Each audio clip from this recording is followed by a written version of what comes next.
tags are very, very important. For the longest time, I will make a video on a vlog, week in my life, and my tags will be weekend vlog. When your editing is too busy, it's all over the place, plenty buzz. Kilo day, what is it? Is it action film?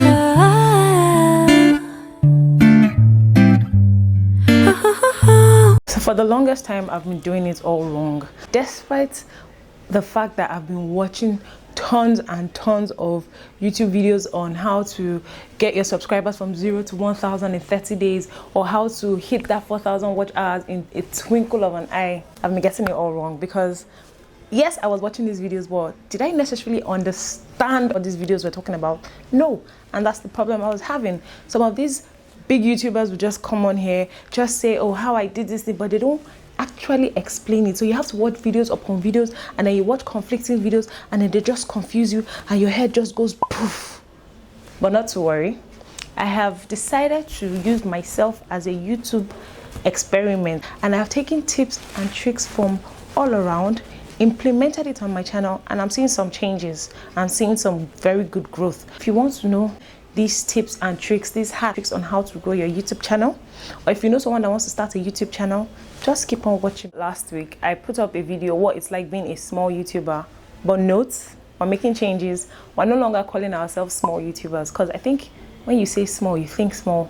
We're going to call ourselves growing YouTubers, so that we can think big and we can think growth. Yeah, and a lot of us have been watching videos on, you know, how to grow, tips and tricks, but we don't really get it. We don't really understand it. And I was having a conversation the other day with my friend Calabar Spice, and I told her, why not do a video on keyword search? Because we hear this thing in different videos, keyword search, SEO, but do we really understand it? Do we understand how to make it work for us? Not many of us do. I was just winging it. I felt I was using tags properly. I felt I was optimizing my videos, but I was just doing trial and error until I calmed down and started paying attention and applying the changes that I found. And I've been seeing a change. My channel is growing, so I just decided to come and share with you guys the things that I have implemented and the general tips and tricks that you can apply to your YouTube channel to grow. So without further ado, let's just get right into it. So the first thing I would say is start a YouTube channel. If there's no channel, what are you growing? So the very first thing you have to do is start a YouTube channel. And I say this because there are a lot of people who come on YouTube to watch videos for inspiration, to watch videos to know what niche they should fall under or they should go into when they want to start, but they are so scared to start because they've seen how hard it can be. They've seen the struggles of other people, but don't let that deter you. First of all, just make up your mind that you're going to start a YouTube channel and actually start a YouTube channel. Like I said in my video, I'm going to link it up here. You don't need fancy gadgets. You need to first of all start. You need to have that thing you want to grow, which is your channel, before you can even talk about growing the channel. You need to have it first. So the second thing is to have a content calendar. So now that you've started your YouTube channel, you need to take time to build and plan your content. It can be a content calendar for a week, it can be a content calendar for 2 weeks, or even a month. You need to sit down and plan it all out. And what a content calendar helps you do is it helps you plan ahead of time. I said this in my video when I talked about life as a content creator. I'm also going to link it up here so you can watch all that. You know, you need to have a content calendar to help you plan. And when you plan your content and your videos ahead of time, it helps you create quality videos. So we're pushing for quality over quantity. Content calendar helps you plan ahead of time. You're gathering content, so you're not stalling. You're not posting today and coming back 3 weeks time because you didn't have content to post, or coming back 1 month time because you didn't have content to post. Your content calendar helps you plan ahead of time, because one thing that is very key on YouTube is consistency.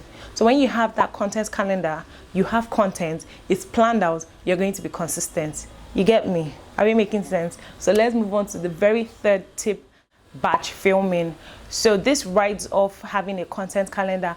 When you have a content calendar, you already have content and videos to film. So you can sit down on a day like this that the weather is good, you have good sunlight, and you just batch film. This is the second video I'm filming today, and if I'm going to film another one. And what this does is it takes away the stress and the challenges of record time, because like I mentioned in my video, recording time or record time is another hassle that we growing YouTubers face. So when you're able to batch film, you're able to have content, videos that you're going to edit, and your rollover time is consistent. Let's move on to the fourth tip that I have. So the fourth tip that I have is build a community. Your subscribers are part of your community. The groups that you belong to or that you join are part of your community. Now that you're churning out content, I'm sure you're getting some likes and comments on your videos, and I think the best way to make yourself accessible or relatable is when you build that relationship with people that are leaving comments on your channel, on your videos. So I would advise every YouTuber to have the app, which is the YouTube Studio app. I'm sure if you're a YouTuber, you know that app is like holy grail. And this helps you see comments real time as they come in, so you can easily respond to these comments, or you can give it a heart. When you see a really good comment that you like on your video, something that really relates to the video, that makes you know that, oh, this person really took out time to watch the video, you pin that comment. Pinning that comment means you're leaving it to be the top comment on your video. So when people come, they see that comment is pinned. People know that you see them. You're not just churning out content for them to consume, and then when they respond, you're not answering. Some of your audience also ask you questions in your comment section below. So it's very advisable to take out time to respond to all your comments, leave them a heart, let them know that, oh, I see you, boo, the same way you see me. So it's like a mutual relationship, you know.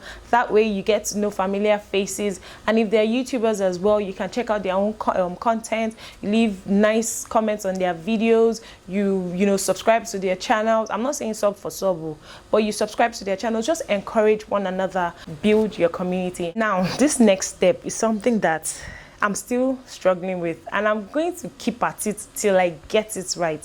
Thumbnails.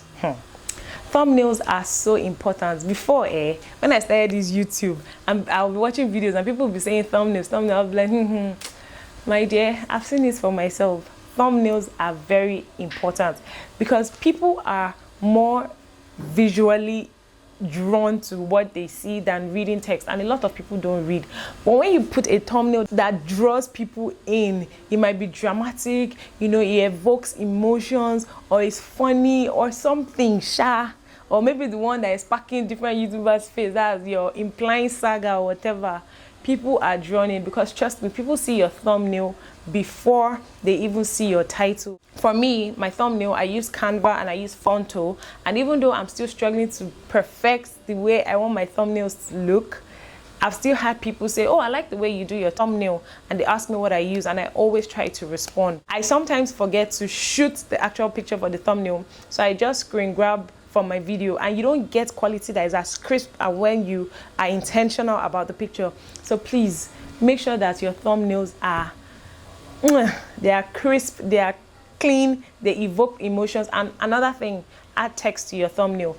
Maybe when you've blown and by people just seeing a picture of banana or pencil or your face or your eye, they will click on it. Till then, add text to your thumbnail so that while you're drawing people in with the picture, they are also seeing the text, because the text might just be the title of your video. So thumbnails are very important. It's very advisable if your thumbnails have the same feel, have the same, you know, design and quality, so that way people can easily identify. Immediately they open their YouTube, and even without looking at the name, once they see it, they'll be like, isn't this Grace's thumbnail? And they can click on it. So your thumbnail is also an identifier for you. So please be like me until you perfect it. Don't give it a rest. Keep trying, keep being creative, keep thinking of things that you would like to see. If you were going to click on somebody's video, the thumbnail you like to see, put yourself in your audience's shoes when you're making your thumbnail, and trust me, you'll see changes. So the very next tip is audio and visuals. God, audio and visuals are so important. They cannot be underestimated. People don't want to come and watch bad videos with where your lens is not clean or is blurry, and then your audio is distorted. And I understand the importance of this, so I get really upset when I'm trying to record and there's noise around, or my mic is acting up, because it's so annoying. There are so many times that people will put out good videos, like the content is good, but people don't watch it till the end, or people don't even sit through to find out how good the content of the video is, because the audio is bad or the visual is just terrible. So please, before you even start recording, make sure you've done like test clips. I do like 3-4 test clips before I actually sit down to record, because I want to be sure that my video is crisp. Even when I'm using my phone to vlog, I clean my lens over and over and over again. I make sure that my mic is properly connected, because when people can see you, when your video is sharp, and when people can hear you, they're not struggling. They will watch till the end.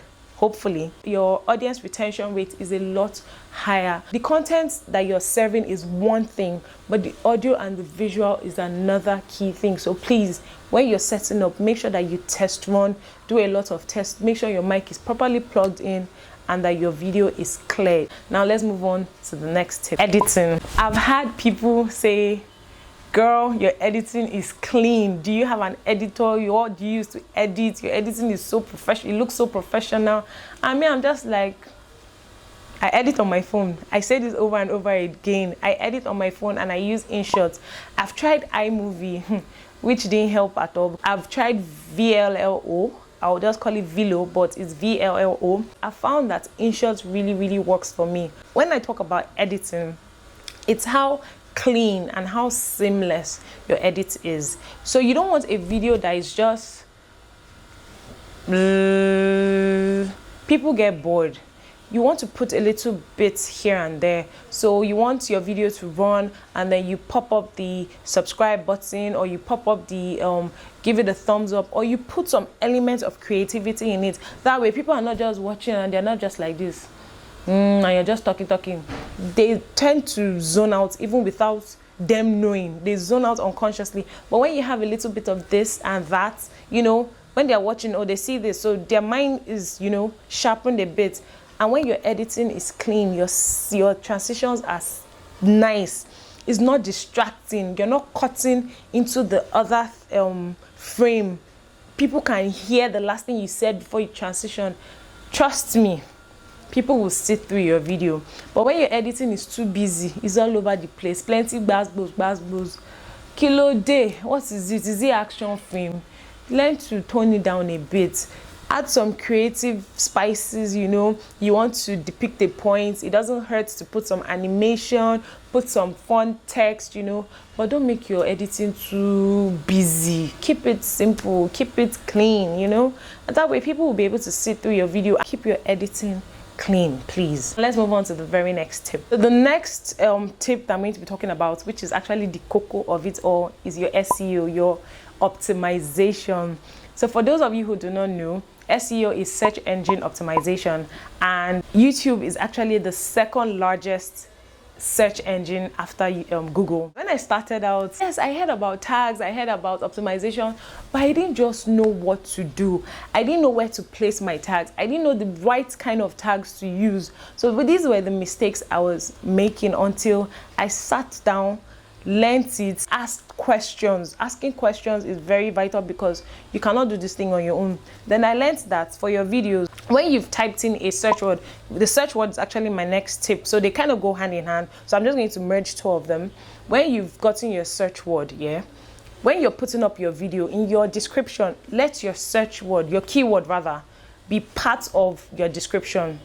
So you find a way to insert it. So how to do knotless braids. Your keyword will be maybe knotless braids. In your title, let knotless braids be there. In your description, let knotless braids find a way to be there. You know, you find a way to put it in there. Then you use a hashtag as well. Hashtags are very different from tags. So your hashtag will also have knotless braids. So it can be knotless braids, knotless, and then braids. Tags are very important. For the longest time, I will make a video on a vlog, week in my life, and my tags would be weekend vlog or productive. I was just using tags that were not even connected to the video. I just thought that the more tags I pack in, the better my chances of visibility. That's not how it works. You have to use tags that when people search, they are related to your video. That is how your video will pop up, and that is how YouTube will recommend you. There's this app that I found, Tag planner or something like that. I'm going to insert it here for you guys to see. What you can do with this is you can find videos that are similar to the one you've made, copy their links, put it in the application, and you see the tags that they use, so you know the kind of tags that you want to put in your own videos, because these are probably things that people are looking for that made those videos blow up. Which leads me to the next one, which is keyword. So as a growing YouTuber, I've learned the hard way. It is very advisable to put out content, put out videos that your keyword is searchable by people. It's what people are looking for. I was just putting out content and videos that I felt people wanted to see, or content that people felt were nice, and yes, I'm getting good feedback. People enjoy my videos. But when you talk about the thousands, you know, the kind of thousands of views that people get, I'm not getting that because I'm not actually putting out content that people are actually searching for. I don't think people are going on YouTube and saying day in my life vlog just to see what other people are doing, except their fellow YouTubers, and they want to see how people edit and plan their days in their day in their life vlogs. But when you're talking about someone who is just randomly coming on YouTube to maybe learn how to make banana cake, or learn how to make a crochet dress, or learn how to do feeding braids, you know, when you're specific about the keywords and then you apply tags that I've also mentioned, you put them in the right places, fam, try it and watch your video and your channel blow up. If I had known this thing earlier, it's not like I didn't know. If I understood it earlier, I'm sure I would have grown more than where I am right now. But I'm still grateful for time, and I'm still grateful for growth, and I'm still grateful for the opportunity to learn. That's why I decided to come and make this video. So keyword is very, very important. You have tools that you can use to check keywords that people are searching for. YouTube itself, if you go to your search bar, just type in a word that you're thinking about, that you want to make a video on, and see how well it's doing, or see if that's what people are even searching for in this present day and time. With all these things, it just makes life easier. It helps you know what kind of videos to make. Then when you've blown, when you've hit like 50k subscribers or 100k subscribers, you can now start making videos on how you flip your hair, and people will watch it and clap for you and say, yay. Let me move on to the very next tip. The very next tip is self-promote. Yes, you've made the video, you've edited it, you've optimized it, you've done all those things you're supposed to do. What next? You have to promote it. It's not enough to just put it on your status and say, watch my video, is out now. Fam, you have to do all it takes. You create a Facebook page, get people to join that page. You have to self-promote. So you post it on your Instagram. You can make short snippet videos out of it and post it so that people, like excerpts, so people are drawn to the main thing. Share it with your friends, your family. Tell people word of mouth. Oh, you're having a discussion, you say, oh, I made a video something similar to this, or you can watch my videos, and you know, they get insight or information. Self-promote. Don't give up. Okay, guys, there's still a lot of tips, and if you want me to share more, comment below and tell me to do a part 2. But for now, these are the tips that I'm going to share. I hope you enjoyed this video. Please give it a thumbs up. If you haven't subscribed, hit the subscribe button. Also hit the bell so you get notified every single time I put up a new video. And before I go, I've been saying, I said it in my last video, I've been saying it on my Instagram, I want to do a girls talk video. So I want you guys to ask me questions or share topics that you want me to talk about, you want my opinion on, and I will compile all of them and do a girls talk video. I already have some questions, I already have some topics, but I want more so that we can sit down and gist. I want it to be us gisting, okay? So please send me your comments on your questions, your topics, and I'll see you guys in my next video. Don't forget to subscribe. Bye.